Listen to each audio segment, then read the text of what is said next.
Lei andrà a votare? Certo. Andrò a votare. Certo.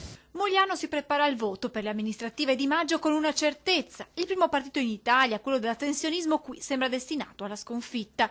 I moglianesi si dicono infatti pronti il 25 maggio ad andare alle urne per scegliere il nome del loro sindaco per i prossimi 5 anni. Una scelta che si annuncia non facile, visto che saranno chiamati a decidere tra una rosa di 8 candidati.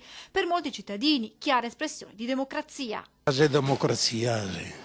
È democrazia, quindi tutti hanno diritto di candidarsi. Democrazia sì, dunque, anche se questa ampia scelta rischia, secondo qualche moglianese, di confondere le idee. Noi tutti moglianesi preferiremmo che ci fosse meno candidati, anche per avere le idee un po' più chiare. La gente comunque è già abbastanza confusa, quindi aumentando il numero di persone non si chiarisce secondo me l'ambito in cui uno può scegliere. Sono troppi candidati, ma non credo che se la giochino tutti.